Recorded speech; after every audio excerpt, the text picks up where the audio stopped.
여러분 안녕하십니까? 여수 MBC 뉴스데스크입니다. 여수 지역 주민들의 수건 사업인 금오대교 건설이 지지부진합니다. 관광 활성화와 접근성 개선을 위해 추진돼 온 사업인데요. 건설 경기 악화로 첫 삽도 뜨지 못하고 있습니다. 김단비 기자입니다. 해안절벽을 걷는 비렁길로 입소문이 난 여수 금오도. 전라남도와 여수시는 금오도와 대두라도, 월오도를 잇는 3.46km의 해상교량 건설을 추진해왔습니다. 특히 이 사업으로 고흥 파령에서 여수 돌산을 잇는 백리섬섬길을 금오도까지 연장할 수 있어 관광 활성화와 접근성 개선에 대한 기대가 컸습니다. 팔이 너무 좋죠. 관광 입장으로서는 자주 갈 수도 있고 교통이 편하고 지역 발전에도 도움이 될 것 같습니다. 하지만 건설 경기 악화로 여수 세계섬을 잇는 금오대교 건설에 차질이 빚어지고 있습니다. 계획대로라면 2027년 개통 예정인데 아직 첫 삽도 뜨지 못했습니다.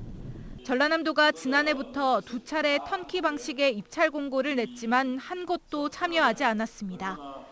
턴키 방식의 경우 지역 건설사 참여 비율이 49%로 명시돼 있어 부담이 컸다는 분석입니다. 결국 전라남도는 최근 설계와 시공을 분리하는 기타공사 방식으로 전환했습니다. 법정 관리에 들어갔습니다. 이런 것들 때문에 이 턴키에 의사를 표현하는 업체들이 없어서 이게 다 중지가 되고. 예산 확보도 중요합니다. 금오대교 건설에 소요되는 예산은 2,400억 원으로 전라남도와 여수시가 각각 절반을 부담합니다. 문제는 이제 예산 부분입니다. 이제 도가 50%, 시가 50%이기 때문에 지속 가능한 사업을 할 수 있게끔 예산을 투입해주면은. 기타공사로 바꾼 이후 전라남도는 설계 용역 사업 수행 능력 평가 접수를 진행했습니다. 하지만 업체 한 곳만 접수하면서 유찰됐고 평가 기준을 완화해 재공고에 들어갈 예정으로 있어 주민 수건 사업인 금오대교 건설은 당분간 쉽지 않을 것으로 보입니다. MBC 뉴스 김담입니다. 이재명 대통령이 오늘 고흥군에 있는 국립소록도병원을 방문해 한센인 환우들과 의료진을 만났습니다. 강유정 대통령실 대변인은 서면 브리핑을 통해 이번 방문은 대선 기간 소록도를 방문했던 김혜경 여사가 선거가 끝나면 대통령을 모시고 꼭 다시 오겠다고 했던 약속을 지킨 것이라고 설명했습니다. 역대 대통령으로서 처음으로 국립소록도병원을 찾은 이 대통령은 사회적 편견이 없어져야 한다며 국가의 손이 닿지 않는 곳에서 약자들을 보살펴온 종교인과 의료인들의 숭고한 희생과 헌신을 치하한 것으로 전해졌습니다. 지난해 귀농인이 많은 상위 5개 지역에 전남 해남군과 고흥군이 포함됐습니다.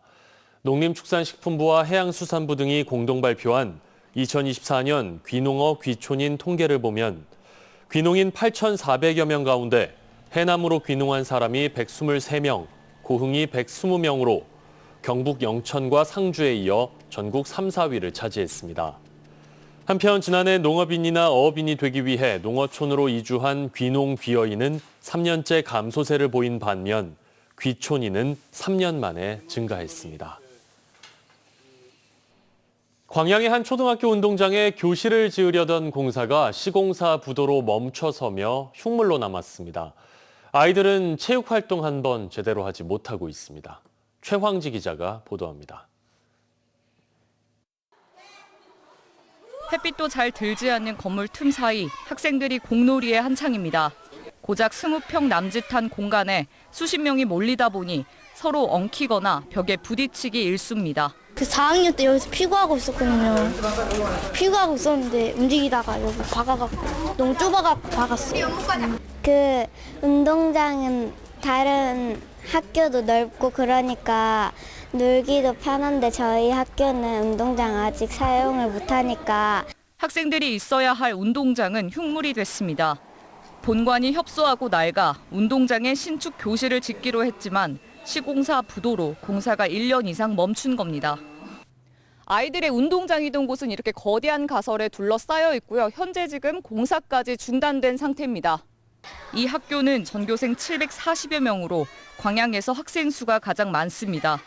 인근에 신도심이 형성되며 학생 수는 매년 증가할 거로 예상됐지만 학교 증축을 미리 해결하지 못했다며 학부모들은 분통을 터뜨립니다. 아파트가 들어온다고 했으면 그만큼 아이들이 유입될 거라는 걸 충분히 예상하셨어야 됐고, 거기에 적절하게 예상 못해서 만약에 이렇게 된 사태라면 최소한 그러면 여기 우리가 약속했던 이 부분이 지켜져야 되지 않습니까? 학부모들은 공사 재개가 어렵다면 학교 옆 시 소유의 부지를 교육청이 매입해야 한다고 주장하고 있습니다. 해당 교육청은 이와 관련해 인근 부지를 매입하는 건 재정상 부담이라며 부도가 난 업체와는 계약을 해지하고 자녀 공사에 대한 새로운 입찰을 준비하겠다고 밝혔습니다.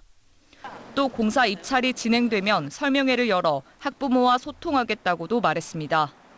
하지만 이 같은 계획도 일정이 정확히 정해진 게 없어 마음껏 뛰놀아야 할 아이들은 운동장 없는 불편한 학교 생활을 당분간 감수해야 하는 처지에 놓여 있습니다. MBC 뉴스 최양지입니다. 여수 웅천지구 중학교 이설 문제는 어린 학생들의 통학권과 직결된 중대한 지역 현안인데요. 여수시와 교육청이 실행 가능한 대안을 마련해 조속히 해결해야 한다는 의견이 나왔습니다. 여수시 의회는 최근 여수시와 교육지원청, 학부모 단체 대표가 참석한 가운데 웅천지구 중학교 이설 간담회에서 이같이 밝히고 지난 4월 첫 간담회 이후 추진 현황을 점검한 데 이어 현재 진행 중인 여수시와 교육지원청 간의 협의 내용에 대한 설명과 토론도 진행했습니다. 여수시는 조성 원가로 부지를 매각하는 방안과 3년 무이자 분할 납부 방식을 제안했으며 교육지원청은 이런 제안과 함께 어려운 재정 여건을 감안한 대안까지도 신중하게 검토하고 있다고 밝혔습니다. 순천시가 추진하고 있는 동천 야간경관 조성 사업이 속도를 내고 있습니다. 순천시는 동천 야간경관 조성 사업에 대한 설계를 마쳤으며 본격적인 공사에 들어가 올 연말까지 사업을 마무리할 계획이라고 밝혔습니다. 해당 사업은 동천을 가로지르는 교량과 벚꽃길 등의 LED 조명을 설치하고 주변 환경을 정비하는 것으로 도심 체류형 관광 활성화에도 도움이 될 것으로 기대됩니다.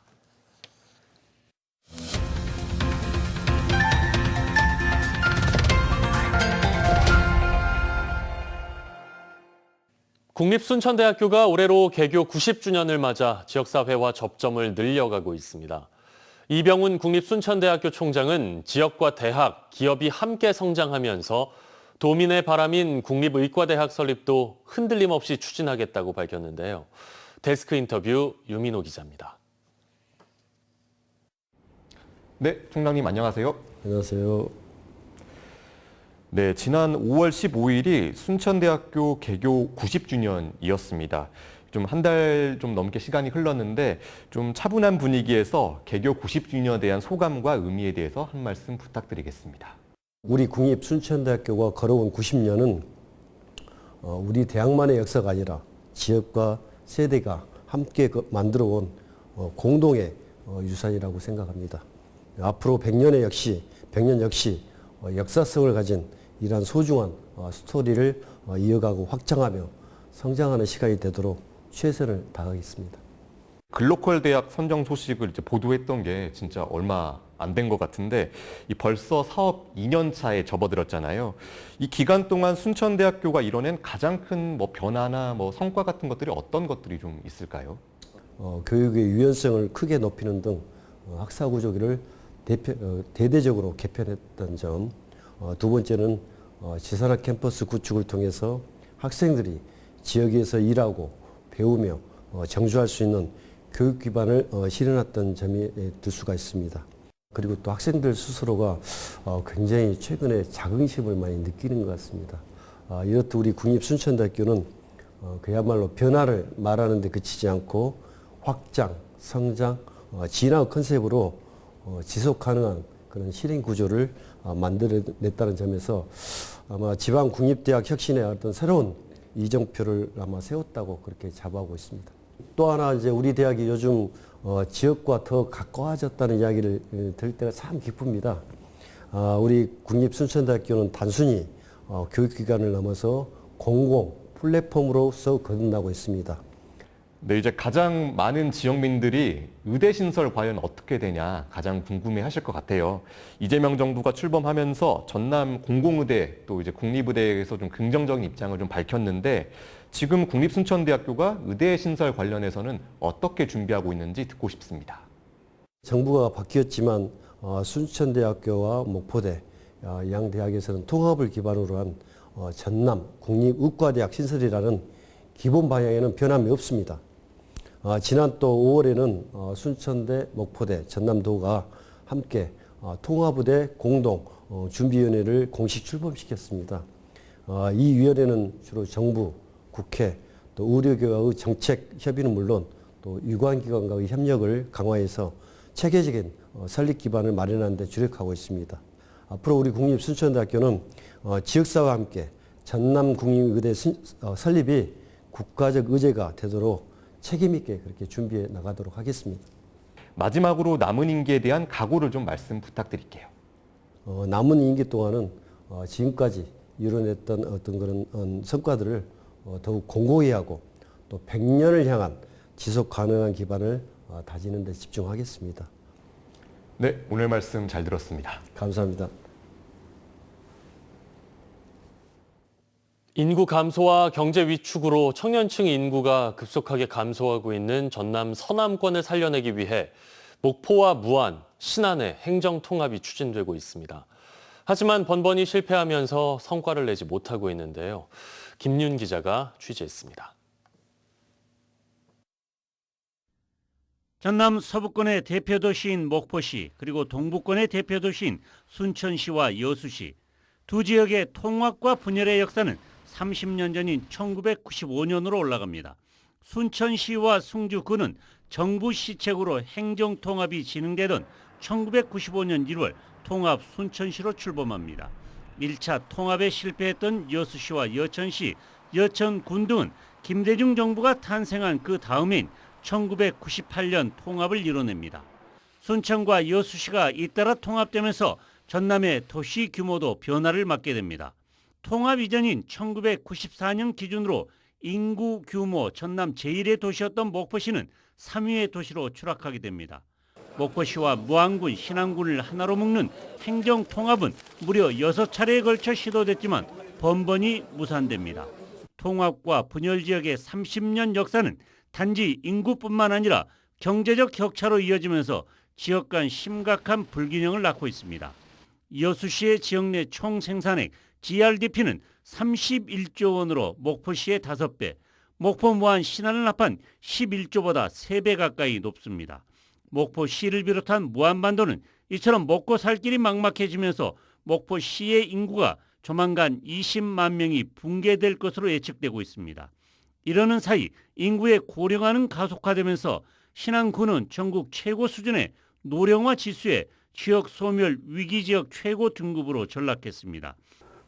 순천은 전남에서 인구가 가장 많은 제1의 문화도시로 성장을 했고, 여수는 지역 성장률이 전남의 약 30%를 차지하는 제1의 경제 관광도시로 성장을 하였습니다.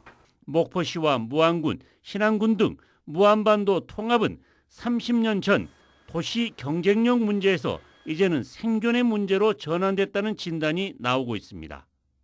그럼 목포만 망하면 무안은 괜찮아요? 결코 그렇지 않다고 보거든요. 이렇게 놔두다가는 우리 골든타임 놓칠 거고 그러면 다 망합니다. 하지만 아직 기회는 남아 있습니다. 무안반도 세 도시가 통합하면 인구 30만 명이 넘는 전남 최대의 도시가 탄생합니다. 이를 기반으로 이재명 정부에게 압도적 지지를 보낸 성공 보수를 더욱 정정당당하게 통 크게 요구할 수 있을 것으로 보이기 때문입니다. MBC 뉴스 김윤입니다. 여수의 한 대형마트 인근에서 전자발찌를 끊고 달아났다 붙잡힌 40대 남성에게 실형이 선고됐습니다. 광주지법 순천지원은 전자장치 부착 등에 관한 법률 위반 혐의로 구속 기소된 이 남성에게 징역 1년을 선고했습니다. 해당 남성은 지난 3월 말 여수의 한 대형마트에서 전자발찌를 훼손하고 달아나 공개 수배됐고, 수배 다음 날 경기 평택에서 경찰에 붙잡혔습니다. 재판부는 교도소 출소 4개월 만에 절단기를 구입하는 등 계획적으로 범행한 점 등을 고려했습니다. 과속 단속에 불만을 품고 순천경찰서를 차량으로 들이박은 40대 남성이 구속됐습니다. 순천경찰서는 오늘 특수 건조물 침입 등의 혐의로 이 남성을 구속했다고 밝혔습니다. 해당 남성은 지난 23일 저녁 자신의 대형 SUV를 몰고 경찰서로 돌진했고 정문과 내부 벽면에 부딪힌 뒤 현장 체포됐습니다. 경찰의 조사 결과 연달아 과속 단속 카메라에 적발돼 화가 났다는 취지로 진술했으며 실제 올해 12차례 단속에 걸린 것으로 확인됐습니다. 오늘 전남 동부 지역은 구름이 많았습니다. 장마 전선이 주춤한 가운데 한낮 기온이 오르면서 당분간 덥겠습니다. 내일 아침 최저 기온은 순천 19도, 여수 20도가 예상되고 낮 최고 기온은 30도까지 오르겠습니다. 바다의 물결은 남해서부 앞바다에서 0.5m, 먼 바다에서 0.5에서 1.5m로 잔잔하게 일겠습니다. 6.25 전쟁 75주년 기념 행사가 오늘 전남 동부 지역 본부에서 열렸습니다. 참전 용사와 유가족 등 360여 명이 참석해 참전 유공자들의 희생과 희생 정신을 기렸습니다. 전장에서 국가를 위해 헌신한 선배에게 소속 장교가 존경과 감사의 내용을 담은 시를 낭독했고 기념 공연과 6.25 노래 재창 등도 진행됐습니다. 국토 외곽 먼 섬 지역의 기초생활 서비스 접근성이 농어촌 지역에 비해 6배가량 뒤처진 것으로 나타났습니다. 한국섬진흥원의 국토 외곽 먼섬 종합발전계획 수립 연구에 따르면 육지에서 50km 이상 떨어진 유인섬 등 국내 43개 먼 섬들은 기초생활 서비스의 도달 시간이 육지에 비해 최소 1시간 이상 더 소요되고 정주 여건 만족도도 50% 이하인 것으로 나타났습니다. 한국섬진흥원은 육지나 일반 섬에 비해 고령화율과 1인 가구 비율이 높은 먼 섬의 특성상 응급의료 등 기초생활 서비스 접근성이 시급히 개선돼야 한다고 촉구했습니다. 새 정부 출범 이후 광주 전남의 소비자 심리지수가 비관에서 낙관으로 전환됐습니다. 한국은행 광주 전남 본부가 발표한 6월 소비자 동향조사에 따르면 소비자 심리지수는 101.5로 한 달 전에 비해 6.8포인트 상승했습니다.